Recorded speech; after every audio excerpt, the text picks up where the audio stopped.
Efesios capítulo 1, versículos 17 al 19 nos dice: Pido que el Dios de nuestro Señor Jesucristo, el Padre glorioso, les dé el espíritu de sabiduría y revelación para que lo conozcan mejor. Pido también que les sean iluminados los ojos del corazón para que sepan a qué esperanza Él los ha llamado, cuál es la riqueza de su gloriosa herencia entre los santos y cuán incomparable es la grandeza de su poder a favor de los que creemos. Gracias, Checho. Mis hermanos, buenos días, ¿cómo están? ¿Todos me escuchan bien? Qué bueno, me alegra mucho verlos y espero que por la gracia de nuestro Señor todos estemos mejor de lo que merecemos estar. Ese es mi anhelo para todos nosotros hoy, incluyéndome a mí, por supuesto. Continuando con nuestra serie de predicaciones de la carta que Pablo le escribió a la iglesia en Éfeso, hoy continuaremos con el estudio del capítulo 6, del verso 5 al verso 9. ¿Recuerdan cómo se llama esta sección que Parmenio empezó hace 8 días del estudio de la carta a los Efesios? ¿Recuerdan?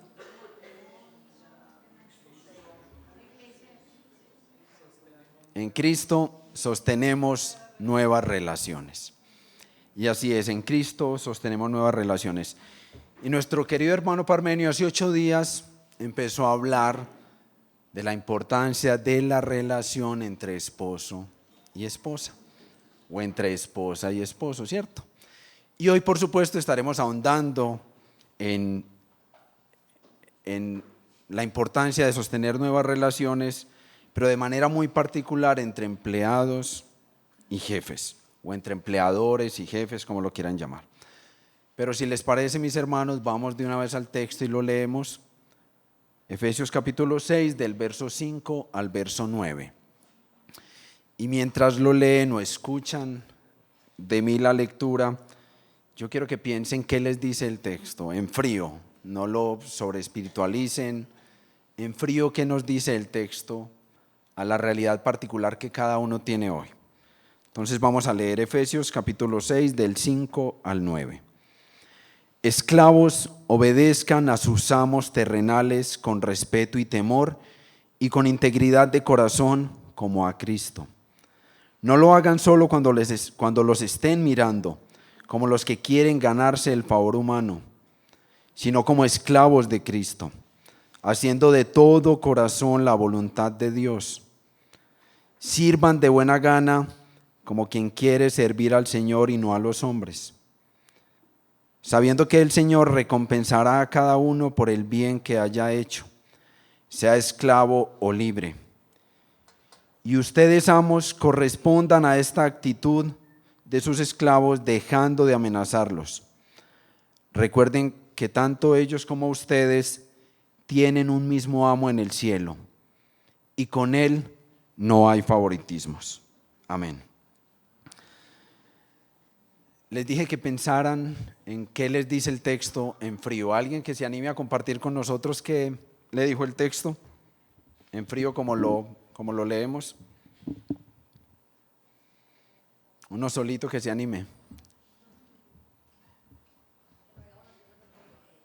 Que no hagamos las cosas por conveniencia, sí, eso para todos, pero para alguno de ustedes. La primera parte, cuando estamos trabajando y pronto tenemos una persona demasiado difícil, pensar que no trabajamos para esa persona exactamente. Ok. Estamos haciendo de verdad a Dios.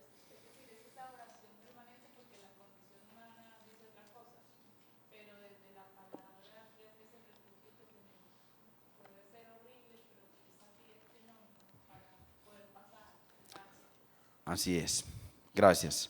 Para la gloria del Señor, ¿cierto? Pero ¿a ustedes no les parece que esto es como un déjà vu? Como que ya vivieron esto. Como que ustedes ya escucharon esto de mí hace 6 meses, 5 meses aproximadamente, ¿no? ¿No les parece? Y esperaba que alguno dijera, Ale, ya lo predicaste. Eso es lo que se me viene a la mente. Pero es verdad, yo hace 6 meses tuve la posibilidad de predicar este mismo texto que está en otra carta, pero es el mismo texto. Y para evitar la confusión de que ¿cómo así? Esto es lo mismo de hace 6 meses. Incluso fui a YouTube, vi la predicación de ese día y miré la camisa que tenía puesta. A que no se viera como tan raro. Al menos cambié el color de la camisa para que no se viera tan raro, ¿cierto? Pero volviendo a lo importante de nuestro estudio, quiero preguntarles por qué este tema es tan importante para Pablo. ¿Por qué la relación entre empleados y empleadores o entre empresarios y clientes es tan importante para Pablo? Hace 6 meses el texto que estudiamos está en la carta a la iglesia en Colosas, en el capítulo 3, versos 22, 23 y 24. Y recordemos que el propósito particular de esa carta, en la carta a Colosenses, lo que Pablo quiere hacer es exaltar la suficiencia de la obra de Cristo en todos los aspectos de nuestra vida, incluyendo por supuesto el trabajo, ¿cierto? Entonces, ¿por qué es tan importante para Pablo incluirlo en la carta a los Colosenses y nuevamente en la carta a la iglesia de Éfeso? Porque recuerden, ¿cuál es el propósito general de la carta a los Efesios? Ahí está el pastel. La incalculable riqueza de estar unidos a Cristo, ¿cierto? Pero es la incalculable riqueza de estar unido a Cristo. ¿Y eso qué representa? Ahorita que me vaya para la casa a trabajar a las 2 de la tarde si tengo que trabajar hoy, o mañana a enfrentarme a mis clientes, o enfrentarme a las dificultades del mercado, todo lo que experimentamos, o estar desempleado. ¿Eso qué representa para mí? Estar unido a Cristo y esa incalculable riqueza que representa para nosotros en nuestro día a día, ¿cierto? Pero para que veamos más claramente por qué para Pablo ese tema es tan importante, pueden levantar la mano por favor aquellos que trabajen de tiempo completo en un ministerio eclesial. Levanten la mano por favor. Sí, de tiempo completo. Miren cuántos de ustedes trabajan de tiempo completo en un ministerio eclesial. ¿Cierto que 2? Y si miran a su derecha y a su izquierda, la mayoría de nosotros tenemos un llamado vocacional distinto a servir en un ministerio eclesial. Y de una vez yo quiero aclarar que esto no se trata de un llamado vocacional de tiempo completo, eso no es lo que estoy queriendo decir. Porque todos nosotros hemos sido llamados a servir al Señor de tiempo completo donde estemos. No es solo no es solo guiando a la iglesia a la adoración al Señor. En ese momento, cuando les compartí el texto de Colosenses, el tipo de exposición que hice ese día fue expositiva porque nos enfocamos particularmente en el texto de Colosenses.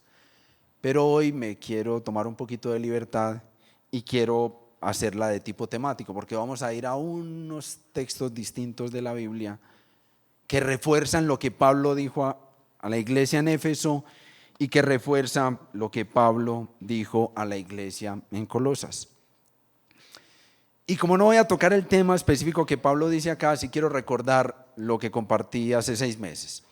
Y en ese momento el tema que traté fue renovando nuestro entendimiento del trabajo. De eso fue de lo que hablamos. ¿Qué es lo que Pablo habla acá? Renovando nuestro entendimiento del trabajo. Y expliqué 3 temitas muy básicos, como habitualmente lo hacemos, que se los voy a compartir, solo se los voy a nombrar.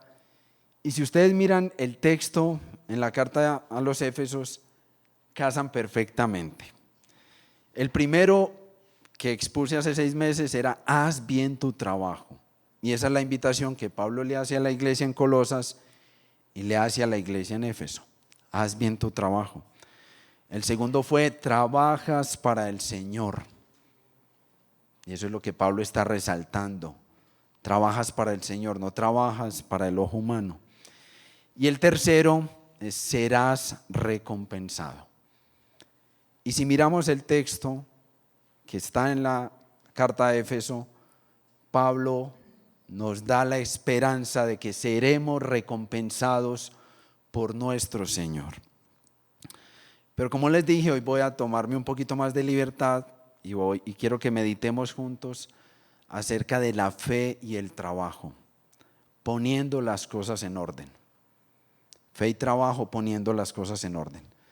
Pero oremos al Señor para que Él nos bendiga y tenga compasión de todos nosotros. Ay, amado Señor, gracias por el privilegio que nos das de estar reunidos en tu nombre, porque nos has llamado a ser tus hijos, Señor, y eso es un regalo incalculable. Gracias, Señor, porque estar unido a ti no hay manera de cuantificarlo. No hay oro ni diamantes en la tierra que puedan comprar el estar unido a ti, Señor, y las bendiciones que eso implica para nuestra vida. Incluso en los temas prácticos como la relación entre esposa y esposo y la relación entre empleados y empleadores, Señor. Bendícenos en este tiempo, ten misericordia de tu iglesia, Señor. Usa mi incapacidad y mi imperfección, Señor, para que tu amada iglesia sea bendecida. En el nombre de Cristo Jesús. Amén. Amén, mis hermanos.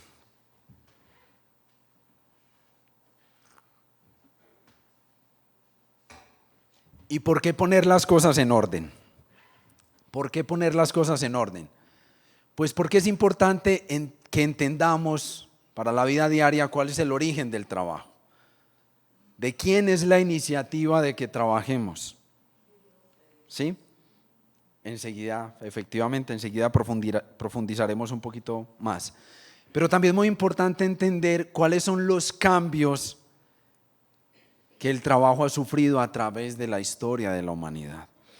Y para eso vamos a poner las cosas en orden en relación a la fe y el trabajo y cómo estos conversan, pensando en la misma historia de la humanidad, pensando en la creación, en la caída y en la redención. Y sobre esos 3 puntos vamos a construir los 3 punticos que voy a compartir hoy con ustedes. Pero para poder sacar provecho de esa hermosura, de lo que implica el trabajo, yo voy a aprovechar que he tenido el privilegio de leer un poco acerca de unos hermanos nuestros muy hermosos que han dedicado gran parte de su ministerio a estudiar y enseñar acerca del trabajo. Y me refiero a Ana Ávila, a Tim Keller y a Darrell Miller. Ellos son 3 hermanos hermosos que han dedicado su vida y gran parte de su ministerio a hablar de esto. Y habiendo dicho eso, los derechos de autor quedan protegidos, ¿cierto? Para que después no digan, ya les lo dijo, no. Entonces les decía 3 puntos, ¿cierto? El primero, el origen y dignidad del trabajo. Ese es el primer punto que vamos a tratar. El segundo, el propósito quebrantado del trabajo. El segundo tema que vamos a tratar. Y el tercero, la restauración del trabajo. Esos son los 3 temitas que de manera muy simple vamos a abordar por la misericordia de nuestro Señor. Y pensando en el primero, el origen y dignidad del trabajo, cuando uno piensa en el origen del trabajo, lo primero que uno podría pensar es cuál es la raíz etimológica, una palabra un poquito pomposa, pero cuál es la raíz de la palabra trabajo, de dónde viene la palabra trabajo, ¿cierto? En nuestro idioma español. Y estudiando un poquito al respecto encontré que la palabra trabajo tiene 2 raíces en el latín, para que se sorprendan pues. La primera es que la palabra trabajo proviene del latín travis, que significa traba, dificultad e impedimento. Trabajo, traba, dificultad e impedimento. Y lo segundo que encontré es que la palabra trabajo proviene de la palabra trabajar. Y la palabra trabajar en su origen nació de una palabra del latín que es tripalium.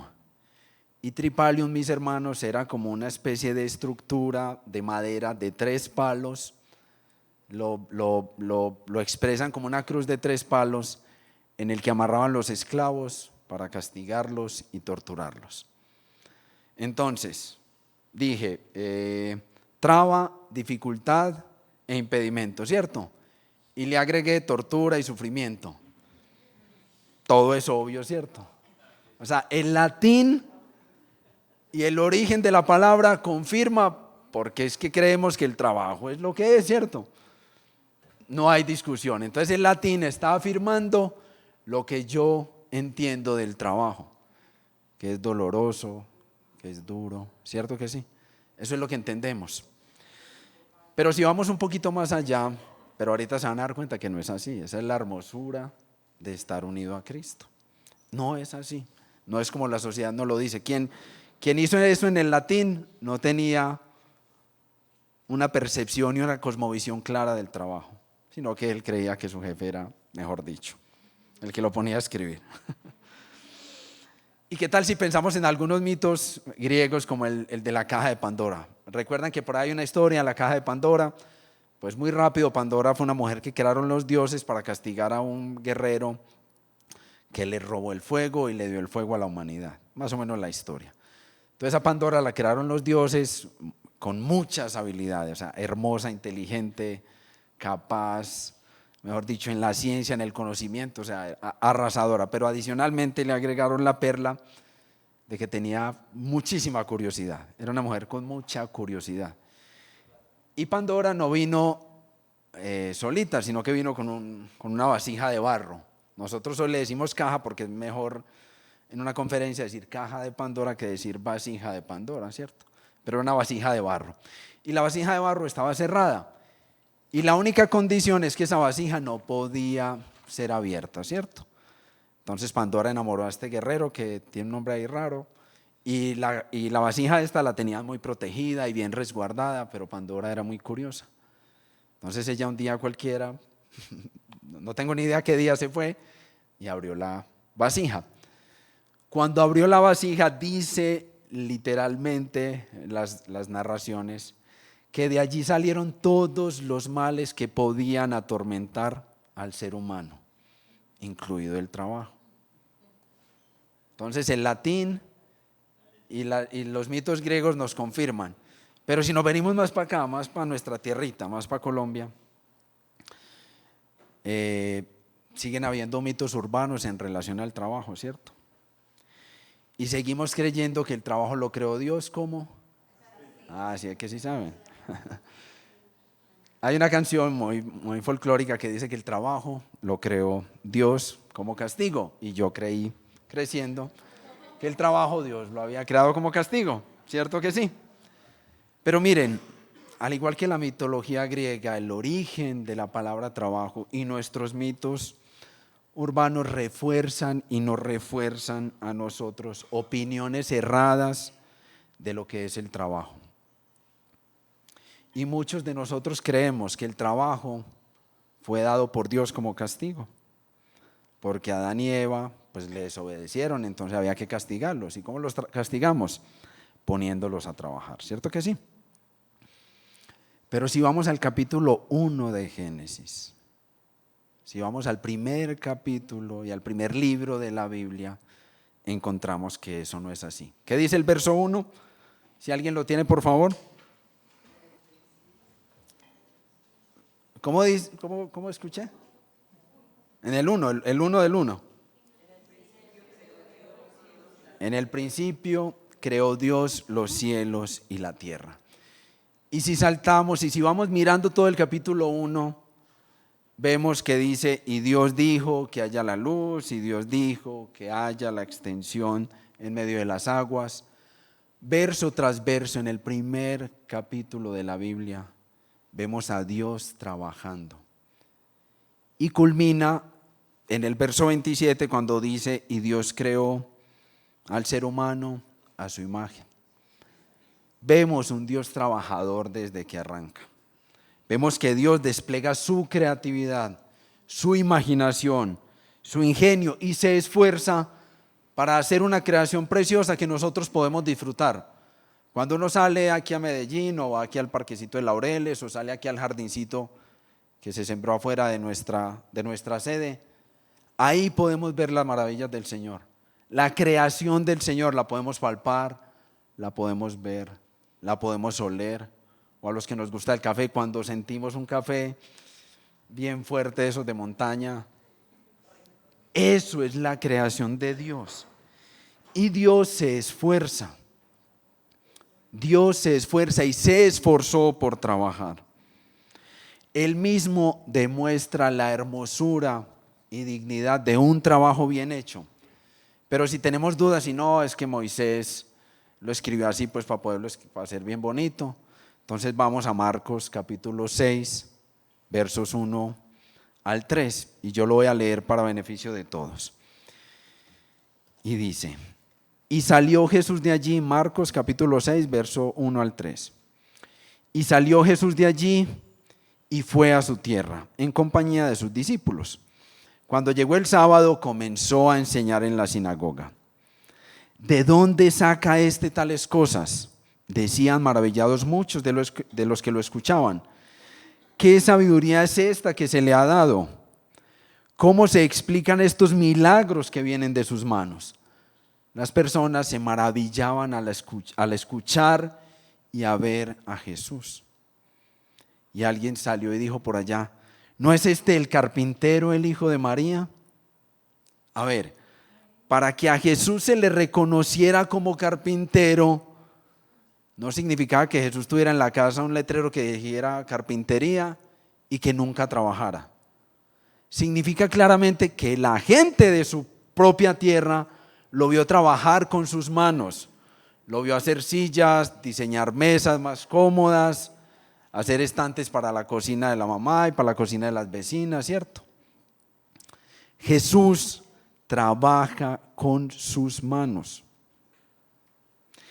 Y no estoy tratando de expresar, mis hermanos, que a Jesús se le esté menospreciando por ser carpintero, no.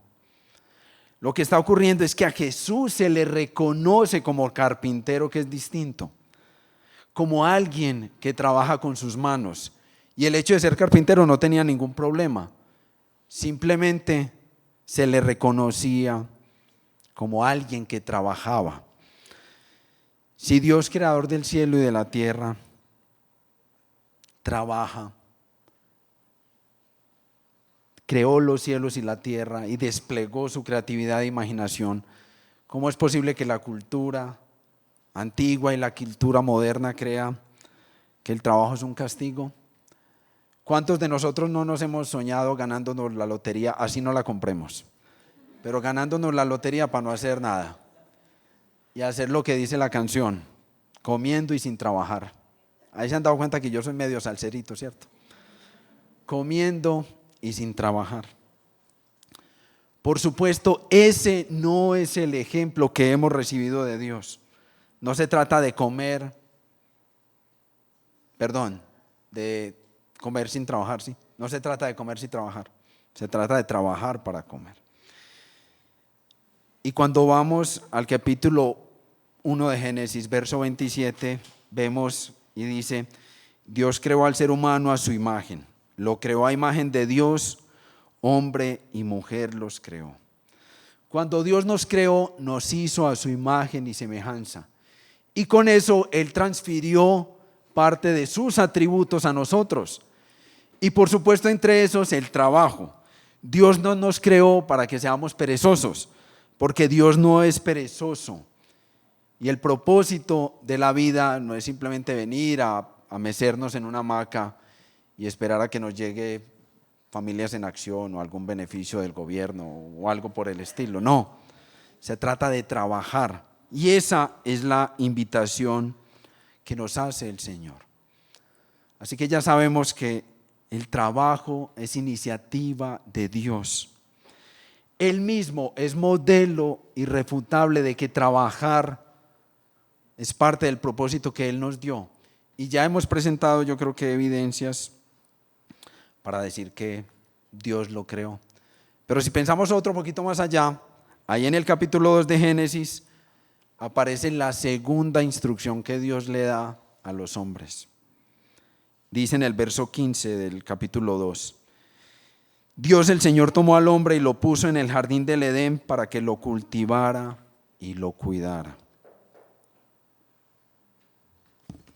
para que lo cultivara y lo cuidara.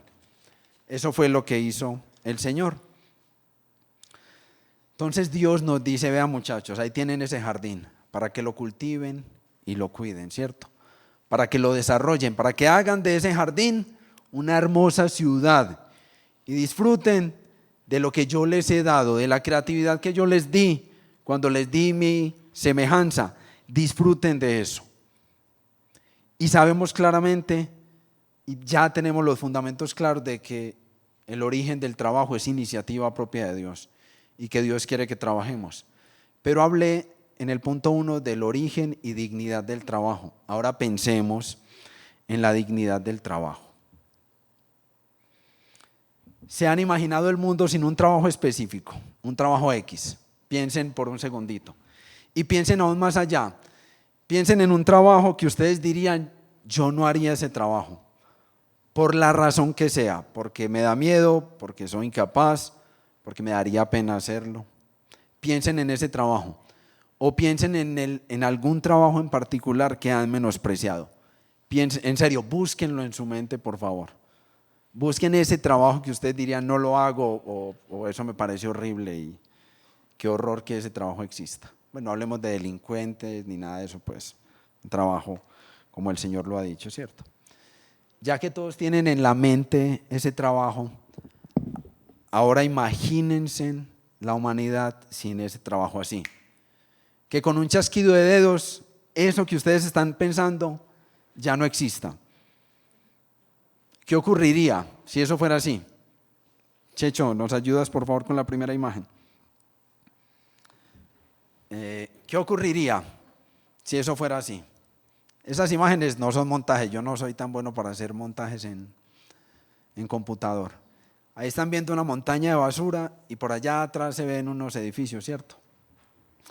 Eso es un problema real que está experimentando China hoy. Eso no es de la semana pasada.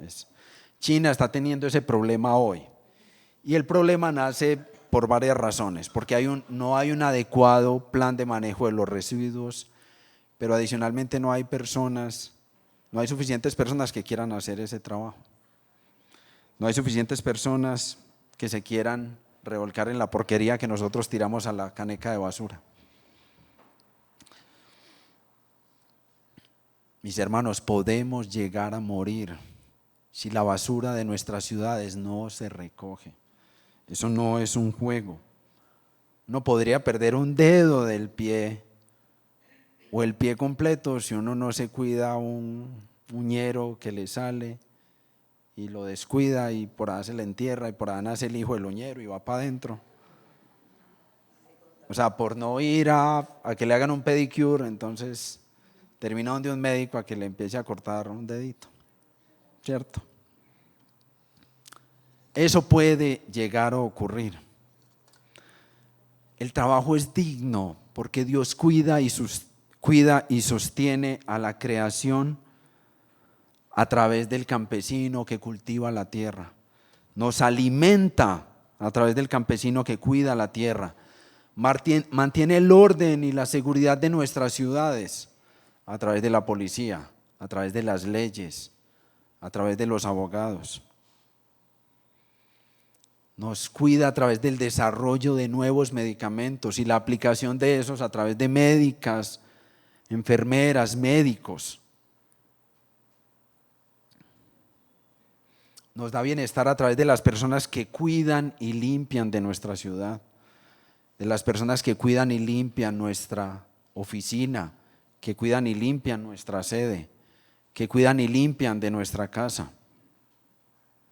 Nos permite movilizarnos de un lado a otro, no usando nuestros pies, sino a través del desarrollo de energías combustibles y energías, por supuesto, sostenibles, a través de los conductores de taxi, de Uber, de buses, lo que se imaginen, a través de las vías públicas y a través de las señales de tránsito. Traten de imaginar una sociedad en completa anarquía, sin reglas, sin normas. Dios no es así. Dios es un Dios de orden y Él quiere que reflejemos eso en nuestro trabajo. Ya nos queda claro, mis hermanos, el origen y la dignidad del trabajo, ¿cierto? Espero que para todos ya sea más claro y que no se trata de la traba y el trilapium para castigarlo a uno, no. Es parte del diseño original de Dios. Por supuesto que sí, Javi. Ayudarle más a nuestras esposas. O que ellas nos ayuden más a nosotros. Dependiendo del orden. ¿Cierto que sí? Pero ese es el plan de Dios para nosotros. Que hagamos de Medellín una ciudad más hermosa con lo que tú haces. Pero sabemos que la realidad no es así, ¿cierto? Sabemos que el trabajo ha sido distorsionado. Sabemos que el diseño original de Dios se ha corrompido a través de la caída. La desobediencia de Adán y Eva sí trajo consecuencias sobre todas las relaciones, incluida sobre la relación del trabajo. Entonces vamos a explorar un poquito acerca del segundo punto, acerca del propósito quebrantado del trabajo. ¿Quién de nosotros nunca ha tenido una mala experiencia con un vendedor en una tienda o con un cliente o con alguien que ustedes contratan para que haga un trabajito cualquiera en su casa y lo hace mal hecho, no lo termina, incumple una vez tras otra? ¿Quién no ha experimentado eso, cierto? Y aquí no queremos imaginarnos, por supuesto, ni tapar el sol con las manos en decir que hoy todo es perfecto, no. Sabemos que la corrupción ha tocado las puertas de muchas personas que conocemos y les ha dicho: no reportes eso en la contabilidad, por favor, déjalo por fuera. O vení, si ayudas a que esta decisión se tome, pues toma tu regalito. Y ahí hay algo en el mundo empresarial que se conoce como el CBY, el cómo voy yo, y es real. Yo tomo esta decisión, pero ¿cómo voy yo? O sea, yo no solo te voy a beneficiar a ti. Y eso, por supuesto, es consecuencia de la caída, de la desobediencia de Adán y Eva. ¿Y quién de nosotros no se ha sentido tentado para sobornar a un agente de tránsito para que no te multe? Muchos nos hemos sentido tentados a hacerlo porque, ¿cómo que eso me da inmovilización? En serio, no tener extintor me da inmovilización. Sí, no tener extintor te da inmovilización. Por culpa de la caída, el trabajo ya no refleja lo que Dios quiere. Y esa caída ha traído muchas distorsiones y muchas desviaciones al plan de Dios para el trabajo. Y el trabajo se ha convertido, más que cualquier cosa, en un medio para conseguir lo que yo quiero, en un medio para satisfacer mi necesidad. Por favor, Checho. Y aquí podemos ver algunas pequeñas desviaciones del trabajo. ¿Alguno se ve por ahí identificado? No sé. ¿Cómo es que dice? No hay como una buena deuda para agarrarle cariño al trabajo. Sí, o sea, hagámosle. O nos volvemos locos, obsesivos por el trabajo y como la pobre viejita ahí en la rueda de hámster, esclavizada al trabajo y se frustra porque sus jefes no la ven o porque sus jefes no lo ven y lo menosprecian o porque ascienden al otro que... ¿Cómo? Pero Señor, ¿por qué a ese? O sea, no me ven. Entonces uno hace del trabajo esto. O por supuesto hay jefes que lo cogen a uno en la mañana con el fusil y hágale que para adentro que es para trabajar. Usted no vino aquí a conversar, ¿cierto? Y eso son consecuencias de la caída, por supuesto. Vemos nuestro trabajo solo como un medio para conseguir lo que deseamos, sin importar si soy deshonesto con mi empleador, sin importar si le hago daño a mi compañero y paso por encima de él, o sin importar que le baje la calidad a los insumos que mi cliente me pidió. Es que él no se va a dar cuenta, esa tubería va a ir dentro de la pared, él no se va a dar cuenta que yo no puse el tubo que él me pidió, sino que le puse uno más barato, ¿cierto? Todo eso ocurre y todo eso es consecuencia de la caída.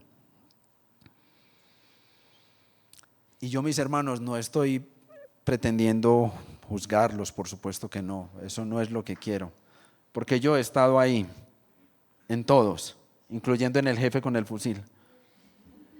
Yo he estado en todos y yo he sentido, yo recuerdo saliendo de mi trabajo y poniéndome el casquito de mi moto, únicamente a llorar delante del Señor y a sentirme, miserable, porque lo que yo anhelaba era lo que Pablo dice ahí, es que trabaja para el Señor y no para el hombre, y yo trabajaba desesperado, era para el hombre, para que mis jefes me vieran, y yo veía que no me veían, y yo, Señor, qué triste, o sea, qué duro, en serio. Y venga, trabajemos más duro, que ahí sí me ve, y trabajaba más duro y menos me veía.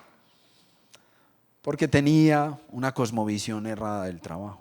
Y eso lo único que produce es sufrimiento, tristeza, te causa dolor. Entonces venga, limpiemos bien la casa para que mi esposo que llega ahora, mi esposa que llega ahora de trabajar, la vea bien hermosa. Y llega la esposa y tira todo por ahí y no vio nada, o llegó el esposo y no vio nada. Yo que voy a volver a organizar, voy a dejar todo así desordenado y verá que mañana se da cuenta. Y deja todo patas arriba y entra uno y, amor, porque este desorden. Eso sí lo viste. Eso es parte de la consecuencia de la caída del trabajo, ¿cierto? La caída del ser humano produjo esas consecuencias. Pero lo hermoso de la incalculable riqueza de estar unido a Cristo es que eso no tiene que ser así. El Señor no nos ha llamado a eso. Y por eso quiero que pasemos al tercer puntico, la restauración del trabajo. Todos experimentamos y tenemos buenas razones para no hacer bien nuestro trabajo. Todos la tenemos, para no esforzarnos. Y pensar en, mi jefe, ¿por qué no escucha a Pablo aquí en la carta que dice que me trate bien? Mi jefe, ¿por qué no le hace caso a Pablo? Y eso que es cristiano, dice uno por ahí atrás. Y eso que es cristiano y no escucha a Pablo, ¿cierto? Todos tenemos perfectas razones para no hacer bien nuestro trabajo, ¿cierto que sí? Pero tú y yo, mis hermanos, tenemos una mayor esperanza que el ojo de mi jefe, que el ojo de mi cliente. Nuestro Señor Jesucristo no solo murió para salvar tu vida, murió para rescatarte de todo eso a que te amarras y todo eso a lo que abrazas y que ocupa el lugar de Él. Él no quiere que ames tu trabajo y te entregues a Él pensando en que el trabajo lo haces para tu jefe. Lo que Él anhela es que hagas tu trabajo pensando en Él. Y mis hermanos, el Señor nos está capacitando a todos como iglesia para hacer luz en medio del mundo. Al entender su evangelio y las implicaciones de su evangelio en nuestra vida, Él nos está capacitando para hacer luz en el mundo. Para gritarle a la sociedad que es que mi Dios no es el dinero, que es que lo que a mí más me preocupa es atesorar. No. Estamos siendo capacitados como iglesia, nosotros, para eso. Para que tú puedas decir y reconocer que tu trabajo, oculto o público, bien remunerado o no es hecho para ganarte el favor humano, sino hecho delante de nuestro Señor. Recordemos que el Señor puso a Adán y Eva en el jardín, ¿cierto? Hizo un jardín todo lindo, yo ni me lo imagino, una cosa toda hermosa y lo puso allá, ¿cierto? Y nos dijo, háganle, trabajen, conviertan eso en una ciudad. No lo dijo así textualmente, pero por supuesto está implícito. Pero para que ese jardín sea una ciudad, como lo dice en Apocalipsis capítulo 21, porque cuando Jesús vuelva no va a volver a un jardín, sino que va a volver a una ciudad. Para que pase de un jardín a una ciudad, hay mucho que debemos hacer. nosotros tenemos que trabajar mucho para que ese jardín deje de ser un jardín y pase a ser una ciudad. Y esto es un llamado para todos nosotros hoy. Es que no estoy diciendo si eres empleado, empresario, y tomas grandes decisiones sobre la ciudad, o si eres secretario de Desarrollo e Infraestructura de Medellín. No, yo no me estoy refiriendo a eso, me refiero a ti, en lo que haces. Incluso si ya estás pensionado o si estás desempleado, ahí donde estás, puedes glorificar a tu Señor y puedes hacer que esta ciudad sea más hermosa de lo que hoy es. Checho, compartirnos la siguiente imagen, por favor. Nosotros hemos sido llamados a ser actores de la co-creación. Y las fotos de arriba y las fotos de abajo son casi del mismo lugar de la ciudad de Medellín. Las fotos de arriba fueron tomadas en los 70 y las fotos de abajo fueron tomadas en el 2020. En el 2020. ¿Ustedes sí alcanzan a ver diferencia entre esas dos ciudades? Si hay algo diferente, solo piensen en la calidad de la fotografía. O sea, si uno piensa únicamente en la calidad de la fotografía, uno ya dice, ahí hay un desarrollo impresionante. Y gracias al Señor por ellos, pero gracias al Señor por el que sale y barre la ciudad todos los días, porque va y recoge la basura que nosotros sacamos. Gracias al Señor por eso. Esto es la hermosura incalculable de estar unido a Cristo, o la incalculable riqueza de estar unido a Cristo. Que podamos hacer lo que hemos sido llamados a hacer, trabajando para nuestro Señor y no para nadie más.